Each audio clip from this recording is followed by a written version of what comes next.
मालिक को प्रणाम। आज का विषय है ईश्वर का धन्यवाद। लाला जी महाराज।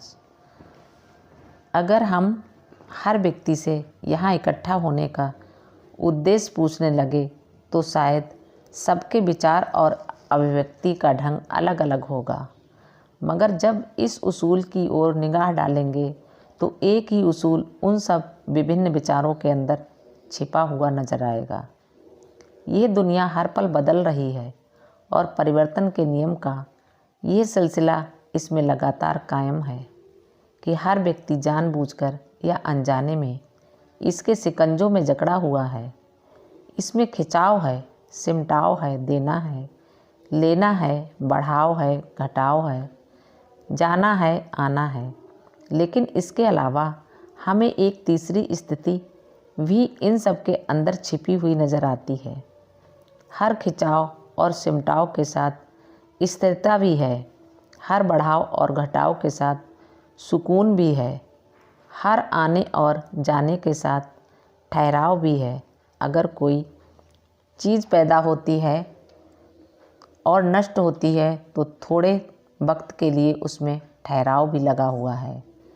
अतीत और भविष्य सटीक शब्द है और वर्तमान की हालत इन दोनों के बीच भी है और शामिल भी है।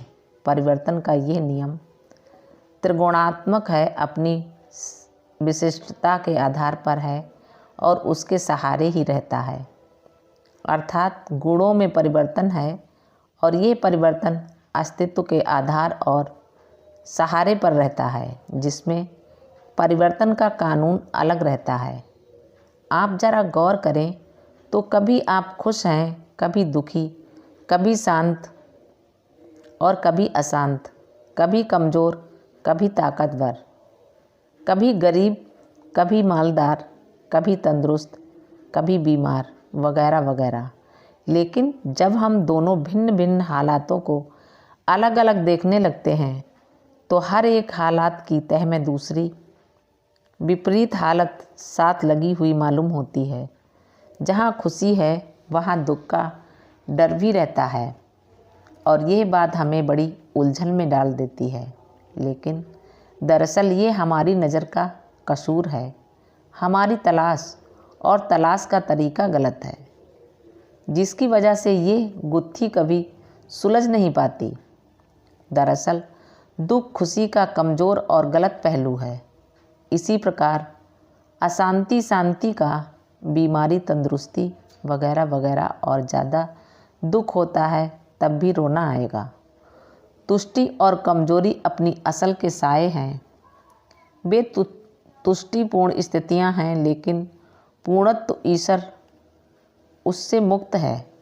पूर्णत्व में सम अवस्था है और अपूर्ण में कमी और बेसी है। दरअसल पूर्णत्व की स्थिति सुकून की है और घटाव बढ़ाव सिमटाव की स्थितियां अपूर्ण हैं। अगर कोई वस्तु अपनी व्यक्तिगत हालत से हट गई तो उसमें पूर्णत्व कायम नहीं रहता। अगर कोई चीज़ बढ़ जाए तो भी अपूर्ण और घट जाए तो भी अपूर्ण। और जब दोनों स्थितियों से हटकर पूर्णत्व की स्थिति पैदा हो जाए तो अब यहाँ सवाल कमी और बेसी, पूर्णता और अपूर्णता दोनों का ही जाता रहता है और मन में शांति पैदा हो जाती है। आप आजमा लें, अगर खुशी हद से ज़्यादा बढ़ जाए तो अशांति रहती है और आगे बढ़ने का हौसला रहता है, और कमी में भी अशांति की स्थिति रहती है। आपको मालूम है कि पैदाइश के वक्त बच्चा सहज स्वभाव के साथ पैदा होता है। इसके बाद उसके माँ बाप और इर्द गिर्द का समाज उसको जो चाहे बना देते हैं। इसीलिए इंसान के प्रारंभिक सहज स्वभाव को समाज, जलवायु, शिक्षा और कामों ने इस तरह का बना दिया है कि वह अपने मूल स्वभाव से हजारों कोस दूर जा पड़ा है। तो उसी प्रारंभिक सहज स्वभाव को फिर से हासिल करने के लिए मेहनत करनी पड़ती है। विभिन्न तरीकों को अपनाना पड़ता है। स्कूल पाठशालाओं में जाना पड़ता है। उस प्रारंभिक सहजता, जिसको दूसरे शब्दों में अखलाक, शिष्टाचार कहते हैं, को फिर से लाने के लिए, नए सिरे से पैदा करने के लिए पहले किताबों से, फिर अभ्यास से, फिर महात्माओं के संग और सत्संग से मदद लेने की ज़रूरत पड़ती है। मालिक को प्रणाम। सभी अभ्यासी भाई बहनों को नमस्कार। धन्यवाद।